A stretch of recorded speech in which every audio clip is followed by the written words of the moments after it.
Today on the podcast, we're going to be talking about negotiation and the 9 ways to actually negotiate your consulting services. 'Cause damn, I was built to last. You move slow and I move fast, and that's facts.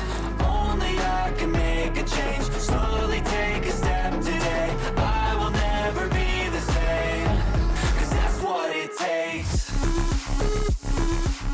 Welcome to the Your Consulting Business Podcast. My name is Russell Pearson, and this is episode number 14.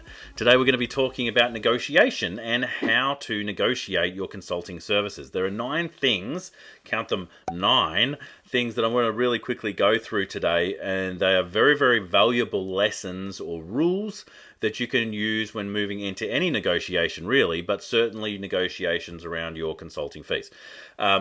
This all comes down to the service delivery itself, how you go about doing those things, but let's count them down. Number 1, design together is the number 1 rule. So design together with the client. Now, if the client has multiple parties, then design with those multiple parties together. When you design the program, the actual project, the thing you're going to be doing with the client, you are getting their buy-in that they want the thing because it's the thing that they created. If you design it with them, it is so much easier to negotiate what it's worth, just like I talked on the last podcast about, which is the value that they see. Value is in the eye of the beholder. So if you're designing with the client, they will tell you how valuable this thing is. Therefore, how much it's worth, how much they're wanting to pay to actually get it done, which will always be higher than a fee structure based on hours that you're going to spend. So design with them the outcome. Now, that's the same with any negotiation. If you can possibly get together with the other party and design the outcome, design the solution together rather than trying to do it yourself and then try and come with the answer, and then you'll usually get pushback from the other party. So design together is number 1. Number 2 is know your options. And I've actually got a list here of all these different options that you can actually look at when it comes to consulting services in particular. But you need to know what your options are. So I always create a list of all the different ways or things I can negotiate on before I get into a negotiation situation. Now, sometimes you don't know you're going to be in a negotiation situation. So that's a nice way of saying it, negotiation situation. And so what you can do is just make this list off the side now. Go and do it now. Pause the podcast, go and do it. And then you'll have it. And then the idea is just to embody it, so remember it. So let's hit you with a few. So you can negotiate on the length of time to deliver something. You can negotiate on how people will pay. So the way they pay, the packages that they'll pay on, how they, what's the time frame they pay in, how many payments, all that sort of stuff. The delivery method, so how the project or how the contract is delivered. Whether they give you referrals or testimonials off the back of this piece of work. That's a thing you can actually negotiate to get added into. Often it's a really good idea just to say it up front. Don't just drop your prices. Don't just drop your price. In fact, actually, let me leave that there because that is one of the ones I'll come on to later. But you can get referrals and testimonials on top.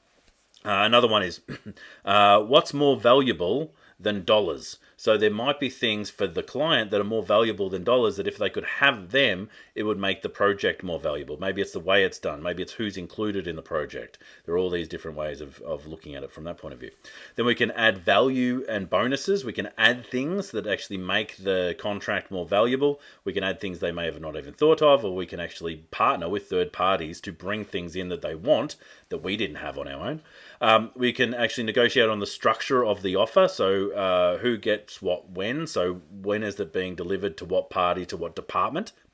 Department, when we're talking to especially corporate organizations, is departments will have their own budgets. And so they have these budgets, their budgets to spend. If they don't spend their budgets, they don't tend to get them the next year as well. And so but at the same time, they don't necessarily want to spend all their budget now. They want to sort of spend it at the time when they want to spend it. So whose department budget does it actually fit into? It becomes a negotiation. Know what you're willing to give away. So what is the thing that you don't mind? Maybe it's like when the project gets done, or maybe it's you don't mind being paid later or on better terms. Understand what you're willing to give away and what are the things that really are important to you. So understanding where you want to where your your preferences are, right? But before you go into it, contract time frame. So the length of the contract. So that could be anything from, all right, we could actually just make this a 6-month contract to reduce the risk, or we could make it a 3-year contract, and therefore you've got more certainty, but maybe the cost changes. All right. So there's different things we can negotiate on there, and then results-based fees. So there are ways that we can actually do results-based fees where we get paid a certain amount of money up front, and then we get paid more for a result at the end. There are different ways to negotiate that. So there's just a few different things that you can think of, the options that you bring in. So that was number 2, knowing your options. Number 3, don't tell them how. This is key for advisors. If you come in and actually tell them you should do this and you should do this and you should do this, often you're backing yourself into a corner because you're saying all these shoulds, but they haven't said that they wants. So you've got to make sure that you're not telling them how. What you're doing is listening to the things that they want. And then you just need to negotiate on those. If you're telling them how, you're putting your agenda into the program, which means that they can actually say, well, I don't want that, I don't want that, I don't want that. One of the biggest examples is I see people stacking value, where they'll go, you get these 10 things. And then if people only want 2 of the 10 things, they just discount in their head the value of your offer by 80%. Right?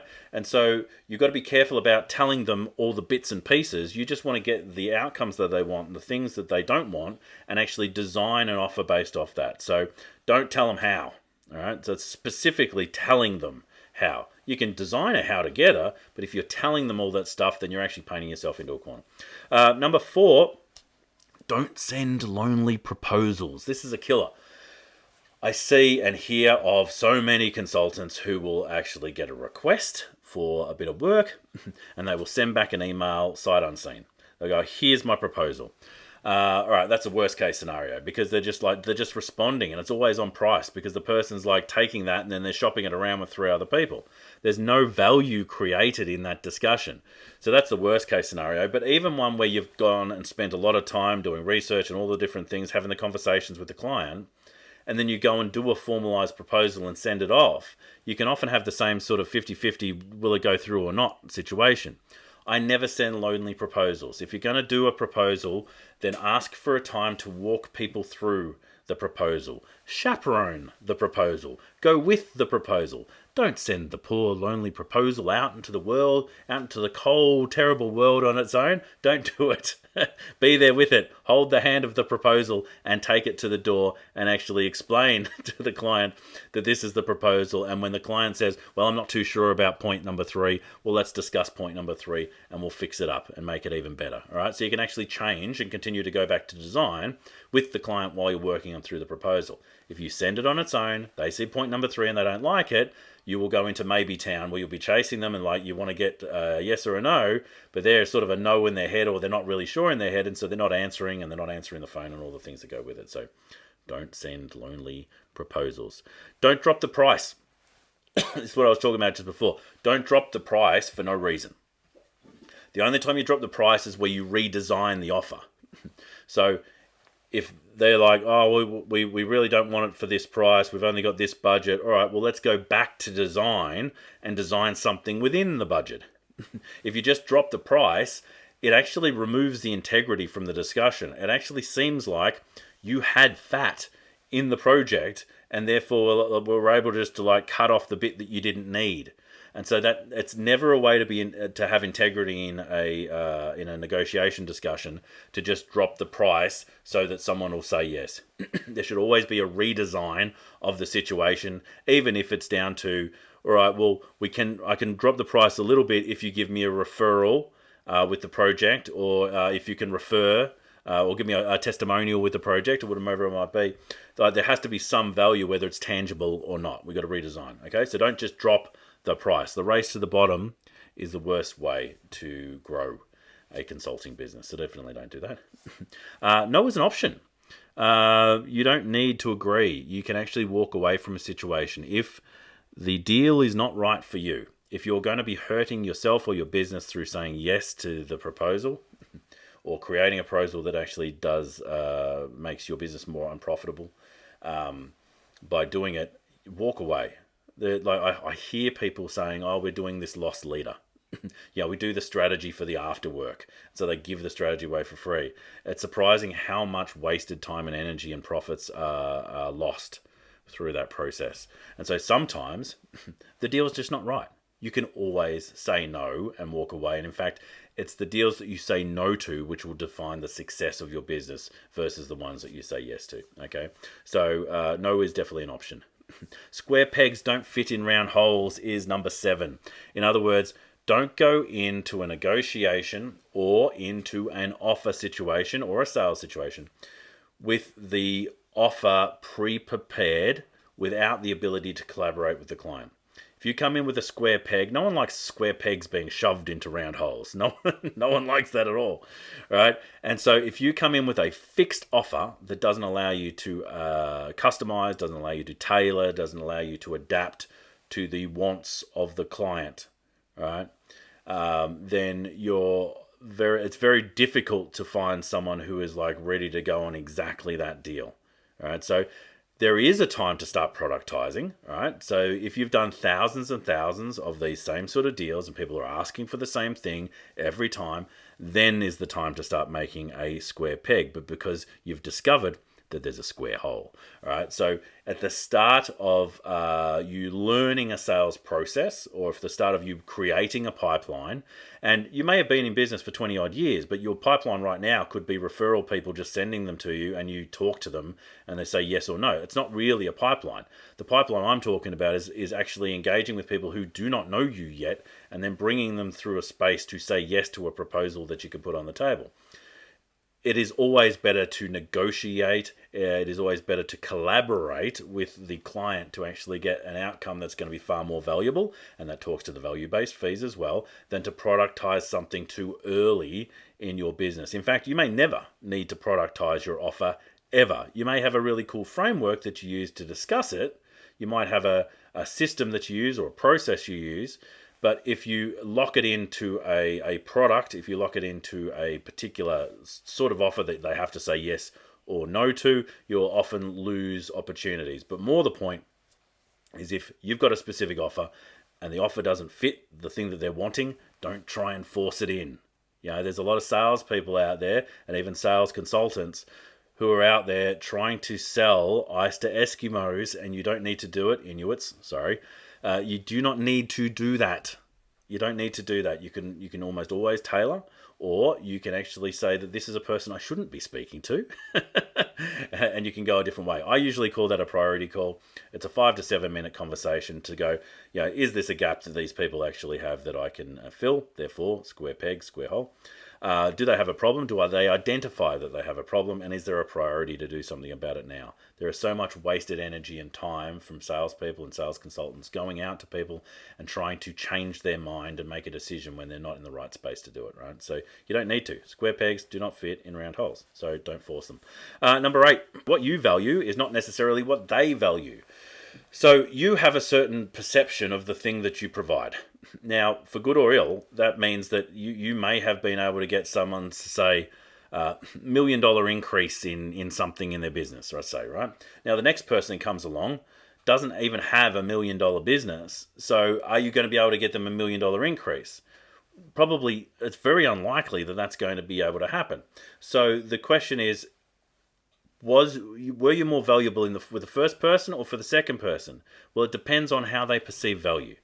And so the value that you bring to the table needs to be based off what you're bringing and what the client's bringing.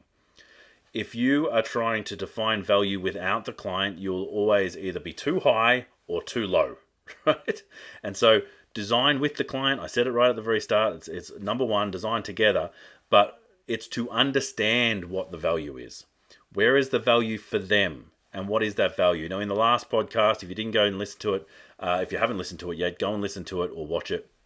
I talked about Steve, who actually has a process where they define the value, and all he does is come in and says, well, do you want that? They say yes. He comes in at like 1/10 of the price, and the deal is done. But you need to know what their value is before you can make a value-based proposal of any sort. All right. So that was 8. Number 9, anchor the opportunity. And I mentioned this one on the last podcast, but it's really about understanding what can you relate the thing that you're selling to?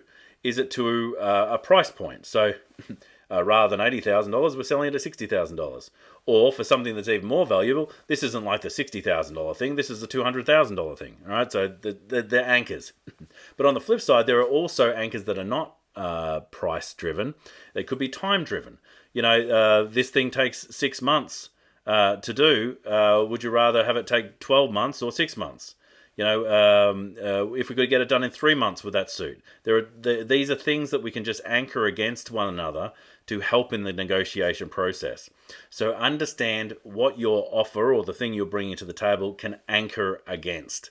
One of the examples I use that's not very tangible is where people have had really a troubled situation, and we're not talking about business here, we're just talking about in life, and they need to have some things change in their life to improve. Now, their thought process is, I'm going to move into another state. I'm going to move away from where I am to where I want to be so that I get away from all this drama and I can't deal with it. All right, cool. And that's going to cost me somewhere in the neighborhood of $700,000 to make that move. All right, well, instead of making that move, if I could actually help you design a way and actually transform in a way that the drama disappeared, the drama went away, would you need to move?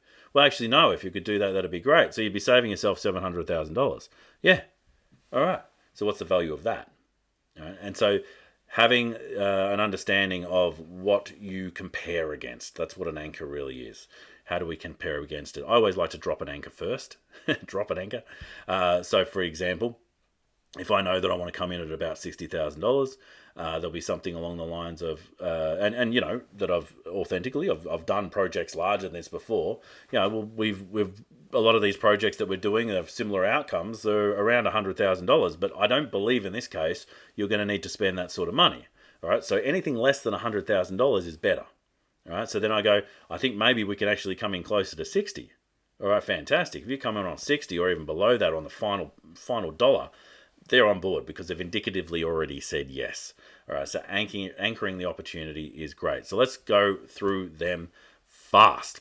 Number one, make sure you're designing together with the prospect, with the client. Number two, know what your options are in your negotiation. Number three is don't tell them how. Don't tell them how. It's all about the things that they want, the outcomes that they want, the problems that they've experienced. Number four is don't send lonely proposals. Don't send those poor lonely proposals out into the world on their own. They need to be looked after and they need to be chaperoned to the client. Number five, don't drop your prices. Redesign your offer. Okay, that's an important one. Number six is no is an option. No is definitely an option. You can always walk away. There is no need to say yes to the thing that's in front of you just to get a sale. 7, square pegs don't fit in round holes, so don't force them in. No one wants to like that. No one likes it at all. 8, what you value is not necessarily what they value, so make sure you're aware of what they value and actually have that conversation. And number 9, make sure you're anchoring the opportunity. If you bring these 9 rules into your sales negotiation and into your offer creation, you will have a far better outcome. And so we'll ideally put them in the show notes, but make your own notes because it's going to be relevant to you and your business. We've got all these frameworks, we've got all these rules, we've got all these things that we can actually teach people. We do this in the Forge Business Program. That's the business program that I run, which is for people who sell expertise. We have all these frameworks, but the key is working with me or the team to get very clear about how do I as an individual organization and the market that I want, how does that fit together? Because that's where you get these endless nuances and combinations. Because personally, I've worked with over 210 different sectors, different industries. So even just in that alone, we're looking at 210 versus 1. So it's to the power of, right? So there are so many different versions in that, and there are so many different versions of you. What I mean by that is, even if I'm speaking to consultants, every single one of them is different. They have their own strengths, they have their own challenges, and at the end of the day, there is a way to design that's not just going to work, because almost all the strategies and tactics work if you work them correctly, but it's designing tactics and strategies in a pathway forward that match you so that you get a lifestyle you love, and you get to work with clients that you so enjoy working with, building a business that's just fun, right? At the end of the day, you want to build a business that's fulfilling, it allows you to make the contribution that you want in the world. The Forge Business Program is one of the ways that we do that. So if you're interested in that, let me know in the comments. Come at me, you'll find me. Look, I'm on LinkedIn, I'm on Facebook, I'm on all these different places. I'm not difficult to find, so connect with me and experience the stuff that's in the world, and even put your hand up and say, hey, Russell, let's have a chat. So the consultingbusinesspodcast.com website, so go consultingbusinesspodcast.com, is where you can find more resources. That we've got some resources to give away, that there's the Clients on Tap downloadable. There is the Better Clients Fast program, and there's all these different cool things. We just finished running the 5-day appointment challenge. The 5-day appointment challenge, believe it or not, it actually gets you appointments in 5 days or less. And so that was a very, very cool challenge with some fantastic results. And if you are interested in something like that, we're probably not going to run it this year, but we might next year. So if you want to be on a short list, put a comment wherever you're actually hearing this, reading this, send me an email or whatever, just to be put on a short list. We put a few people to the side for a potential next one. I think we've got another cohort that actually really wants to go, but we won't be running it this side of the new year. We may run it next year. So if you want to get on a short list, then put your name down for that. Otherwise, go to consultingbusinesspodcast.com, check out the resources there, or you can even come across to the Future Proof Business Group, where we actually have a Tactical Tuesday every Tuesday, funnily enough. It's on Facebook, and it's a great community. Currently, I think there's about 1,300 members, but they're all businesses that sell expertise. So they're specialists, experts, consultants, advisors, people who actually work in this space. So a lot of the value that we deliver is specific for that audience. So if you want to visit that, come on over. Otherwise, feel free to connect with me wherever you find this podcast, wherever you find this video. For some people, they'll be watching it on YouTube. Make sure you subscribe, hit the little bell. That'll be useful so you can see more of these episodes as they come live. I also put up a bunch of other stuff that's not just the podcast itself on YouTube. So there's other little programs, there's events that sometimes that we record, so you'll be able to actually attend those after the fact in replay. But there's all sorts of goodies that you might be able to get over there on YouTube. So definitely subscribe there. And if you're listening to the podcast, whichever podcast platform you're listening to it on, hit the subscribe button, and we'll deliver more of these podcasts directly to your listening ears. Until next time, stay passionate. My name is Russell Pearson, and I will catch you on the next one. Bye for now. Thank you for joining us on Your Consulting Business Podcast. Make sure to click the subscribe button for future updates, and also make sure to go to consultingbusinesspodcast.com for goodies made especially for you by yours truly. I will see you on the site.